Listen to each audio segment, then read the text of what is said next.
You see, sin is simultaneously the most controversial idea in Christianity, and it's the one that's most universally agreed upon.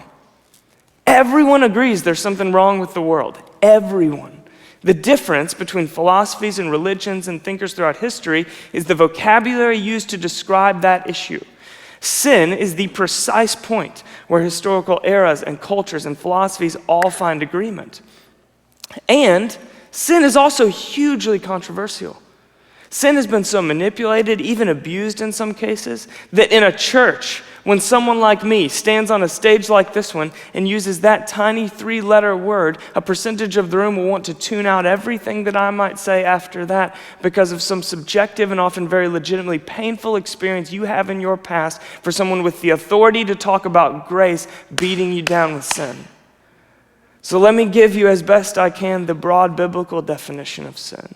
Because undue pain and manipulation gets attached to this sin thing when people minimize something that's extraordinarily broad into something that is extremely narrow and specific. But the biblical concept of sin is not narrow, it is broad. There are 8 Hebrew words, in fact, for the one English word sin. So I want to give you the story of sin because I think the broad biblical definition is best understood as a story. On the Bible's opening page, man and woman are described as naked and unashamed. That's about a whole lot more than physical nakedness and hippie liberation, by the way. That is about the state of their souls. Flip the page and you'll come to the fall when sin plunges into the story. You see, believing in the existence of God has never really been the primary hang-up for us humans.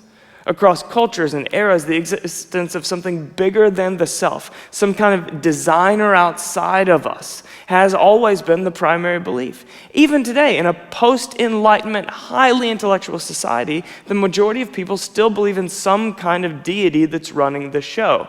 The hang-up is trusting the God that we believe exists. And pretty early on in the story, Adam and Eve start to suspect that God's holding out on them, that more control will lead to more flourishing, so they pick that forbidden fruit in an attempt to get a full, free, abundant life apart from God. They trusted themselves, not the God that they said they believed in, and that is what the Bible calls sin. It is a good desire channeled through the wrong means. Sin, a definition that I find helpful is this: it's an attempt to meet my deep needs by my own resources.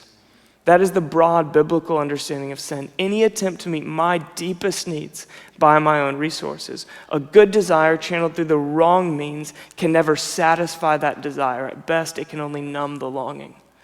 The human response to this sin thing is then hiding. Right away, Adam and Eve realize that they're naked. They sew fig leaves together to cover themselves, and they hide from each other. Then they hear God, his footsteps approaching through the garden, and they hide from him in the brush. Naked and unashamed has suddenly become covered and ashamed. God sees them hiding. Honestly, difficult dude to play hide and seek with, right? And the bottom falls out of his stomach, and he says, "Who told you that you were naked?" Said another way, who stole my children's innocence? And then the final heartbreaking words of this chapter, Genesis 3, go like this: He, meaning God, placed them on the east side of the Garden of Eden, cherubim and a flaming sword flashing back and forth to guard the way back to the tree of life. So the entrance back to the full, free, abundant kind of life that God has designed for us is now guarded. And Adam and Eve leave the garden walking east, but they do not go alone. God goes with them. God's not lowering the standard of holiness, but he is coming after us. The biblical story is not one of a compromising God. It is one of a pursuing God. And the rest of the story is just a 66-book anthology on a single theme.